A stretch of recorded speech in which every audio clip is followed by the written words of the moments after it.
Good morning everyone, this is Lizelle Satong Kakal and I will be discussing my assigned topic, which is the lesson 5 about the flexible learning environment and communities of learners. Here's my objectives. At the end of the lesson, the participants should be able to explain and evaluate the concept of flexible learning, demonstrate appreciation and respect for diversity, collaboration, and inclusivity, apply flexible learning strategies or group discussions, peer mentoring, and digital tools.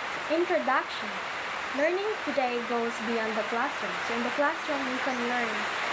Emphasizes accessibility, adaptability, and inclusivity. So in the classroom, maka-access ka, maka-adapt sa learning through the discussion, during the discussion of the teachers. The teachers are now facilitators, not just knowledge dispensers. So ang teachers are not just knowledge dispensers, but they are the facilitators of their learners. So we as the learners, the teachers should guide us and facilitate us in the classroom.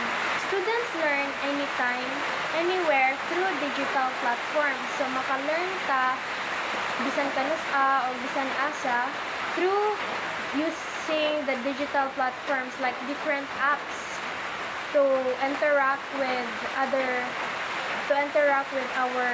teachers or to interact with other people.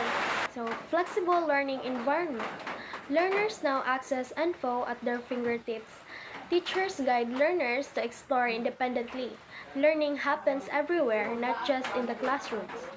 Spaces become virtual or mediated like libraries. So the teachers should guide us as students or learners to learn independently, and the learning can happens everywhere. So we can learn in the classroom, but not just in the classroom, but also the outside of the classroom. Just like in our house, we can able to learn, we can able to study, we can able to learn independently, or we can able to learn um, self-learning, or self-learning. So spaces become virtual like libraries, so the we can learn also the library of the classroom, but not just always not just always in the library, but also in our house.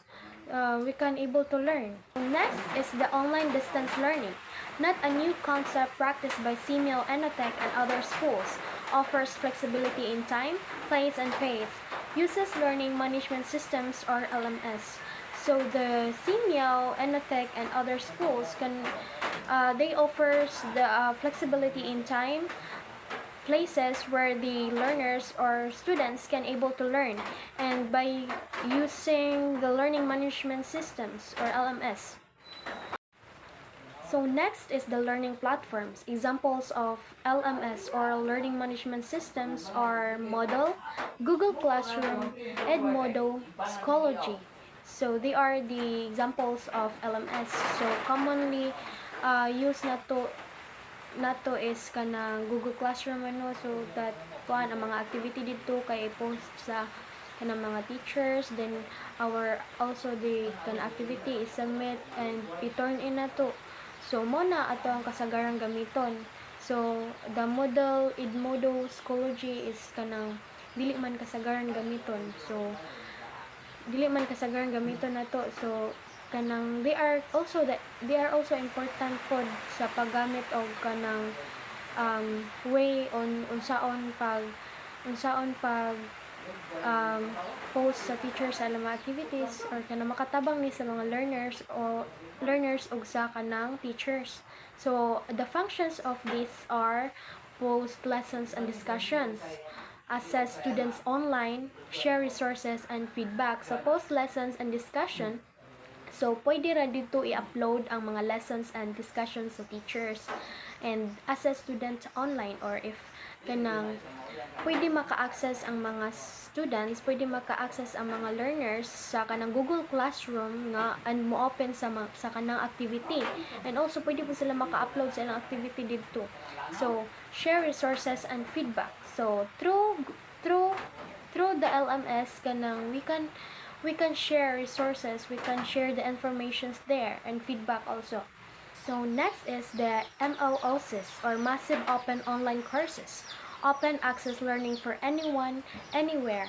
No limits on attendance, encourages global discussion and collaboration. So through MOOCs, or Open Online Courses, so we can able to access there, we can able to access learning for anyone and anywhere, or bisan asa, no limits for attendance. So walay limit, dili limited. So we kanang anytime, anywhere, we can able to access, and encourages global discussion and collaboration. So encourages global discussion. So makatabang ni ang MOOCs, Massive Open Online Courses, during the discussion, or kanang sa teachers and also the learners, helpful kan siya. So next is we have synchronous versus asynchronous. So synchronous, it is a real-time discussion where the students and teachers can interact real-time, or can meet real-time during the discussion. Examples: Zoom and Skype, or live feedback. Or kining synchronous is mag-meet ang teachers o ang learners. So while ang asynchronous, self-paced learning participation, like example, forums or vlog, then flexible timing. So asynchronous is self-paced participation, or self-paced learning. Without the teachers, the learners can able to learn itself. So mo to ang kanang differences between the synchronous and asynchronous. So during the synchronous class, the teachers or the learners can meet and can able to interact face to face. And while the asynchronous, self-paced participation is that even if without a teacher, you can able to learn using the online network. So next we have blended learning, combines online and face-to-face learning, encourages flexibility, collaboration, and self-paced study. So there are models of blended learning, which are: first, face-to-face driver, traditional with online supplement, rotation, scheduled shifts between online and classrooms; flex, online based with tutor support, online lab, online lessons and physical lab; self-blend, students choose extra online courses; online driver, fully online, optional in person. Just like ang example just like for example, as during the pandemic, and also during the typhoon, o that nag blended learning ta during that time to still continue ang atoang kanang learning, even if walay internet, or kanang walay face to face ngayong panghitabo during that time. Next, online communities of learning. Learning also happens in online networks. Platform encourage collaboration and communication. Examples: Facebook groups, Google Meet, Messenger, study chats. So we can able to learn by using online networks or different platforms. We can continue to collaborate and communicate with other people, just like our kanang teachers. So even if kanang dili mag-meet ang teachers o ang students, so they can able to still learn. They can able to still learn through online networks by using different apps, just like Messenger, Facebook, Google Classroom. Through that, kanang ma-continue ang kanang learning sa usa ka kanang students or learners. So next, we have social networking in education.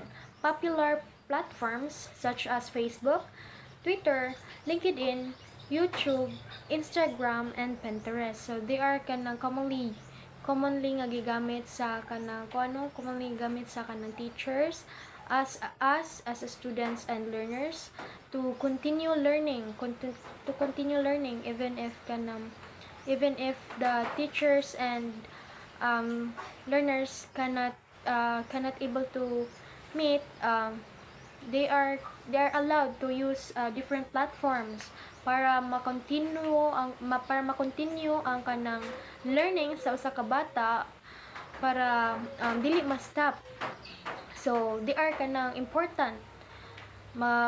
We can able to kanang gamit these different platforms since nowadays kanang magamit man ta og kanang Facebook, kanang Twitter, YouTube, Facebook to communicate with other people, to communicate our teachers, our kanang loved ones, and also the kanang Twitter or LinkedIn, YouTube. Commonly gamit nato is Facebook, YouTube, Instagram.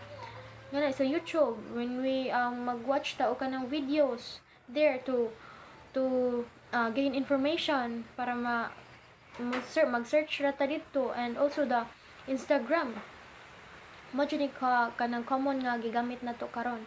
So ang uses sa popular platforms are the communication. First, the communication, no, naa jud na ang communication is it's important. The communication sa kuan through kanang popular through these popular platforms we can able to communicate man with other people, with other person. And also sharing multimedia. So sharing multimedia, we can able to share there when kana mag-open ta kana naa didto ang information makakita ta. Then collaboration and advocacy. So through popular platforms, we can still collaborate sa mga information nga kanang ihatag sa kanang teachers, or kanang if mo update sila sa kanang about activity, then we can also we can able to use these platforms. So mao man jud ni ang kasagaran nato nga kanang gamiton karon karon na generation. Mao naman jud ni ang kanang popular platforms. Ano sila ang mga popular kanang like Facebook, di ba? Kanang billions of people using Facebook man nowadays, and also the YouTube sagaran to watch the videos. So next is the benefits of social networking. First, builds connection and communities. So build connection through social networking kay we can communicate man with other people, like our friends, like our teachers, and also our loved ones out of the country. So encourages creativity and self-expression. So encourages in creativity. So makita man nato through social networking ma-express ang ato ang feelings and ma-share sa uban. Then promotes learning and advocacy. So it promotes learning. We can still learn. We can able to learn even if kanang mag-use ta og kanang social network. Then supports career and entrepreneurship opportunities. So makagamit ni sa kanang trabaho sa job. Ang kanang paggamit ani social networking kanang it's helpful kay siya sa kanang trabaho, sa pag-eskwela, o kanang especially sa mga teachers. Kanang importante kani nila. And also the dangers of social networking: privacy and security risk, cyberbullying and harassment, or pag-share sa mga kanang bad information, or kanang sharing misinformation, and addiction and reduced productivity. So kanang through social networking is kanang more people are being addicted, no, prone na sa social media, just like sa mga bata karon nga bag-ong tubo. Kasagaran ilang kuan is maggamit jud sila mga gadgets, then muhilak pa man gani sila og kanang kuhaan gadgets. Then so karon nga generation jud is more on using social networking, or kanang magamit og kanang mga gadgets, and unrealistic comparisons and mental health issues. So mental health issues, no, kanang maka affect po ni siya sa kanang mental issues, mental kay just like for example sa katong amuang nga kanang ang nay naghikog just because kanang nay nag-share og kanang mga misinformation bitaw, then naka-trigger sa iyang mind, so mao to naka kuan siya, nakahunahuna nga kanang maghikog. So avoid lang, no, avoid cyberbullying, posting misinformation online, kana always magbinantayon o kanang careful lang jud ta sa paggamit o kanang mga gadgets, kay dili baya pod nga all the time na ang gadgets is kanang importante jud kanunay nimo. So dili if kanang nara ka sa inyong bay, nara ka sa sulod sa inyong bay, kanang dili ka ma-expose sa kanang environment, kay sige lang kag gamit og kanang gadgets nya wala na kay laing kanang learning, dili wala ka na expose outside. So meaning ana murag kuan kanang dili na jud kanang good sa imong health. Just like for example sa kanang igagaw na ko nga bata pa siya is kanang kuan, nagsige siya gamit og kanang gadgets niya, kanang sige siya duwa og Roblox, then kanang kuan kanang sige ra siya sud sa ilang bay niya. Pag human ato mga age niya og kanang age niya mga 6 or kanang 9, kanang mura siya kanang abnormal development kay tungod sa overuse of kanang social media or overuse of kanang gadgets. So dapat, no, if kanang kita pohon as a teachers or kanang as a parents is dapat limited lang to access that sa mga bata, especially sa mga bagong tubo. So next is safeguarding yourself online. First, keep password private. So kung ano kanang dapat tuang kanang dapat atong account is private and dili public. And also log out from public computers. If mo login mo sa kanang mga computer sa mga adto sa computeran, mo login mo dito nya gamit inyong account. So if mahuman mo gamit, dapat automatic ang logout, dapat mo automatic mo log out. Next is check privacy settings. O check the privacy settings. Don't accept strangers. So dili ka pataka-taka og accept sa kanang wa ka kaila na mo friend request nimo, then mo chat nimo, then kay to avoid scam, kay daghan kay mga scammers ron. So next is the use respectful language.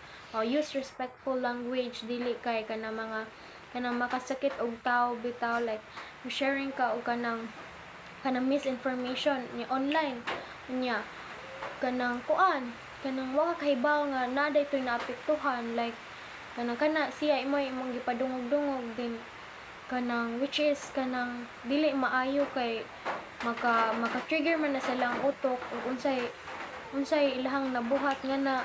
And use respectful language. Dapat maggamit ta og kanang mga respectful lang nga kanang mga words, dili kay kanang mga kanang harsh na or kanang mga makasakit na nga mga words. So next is kanang report abuse or harassment, or report abuse or harassment. Just like for example, kanang sendan ka og kanang nudes sa usa ka stranger, then imong i-report dayon, kay if wa ka kailaan na, then gikuan ka gisendan ka og mga bati nga mga pictures or kanang something malaswa nga na, so automatic report. So these are the ways to avoid the kanang kuan, to avoid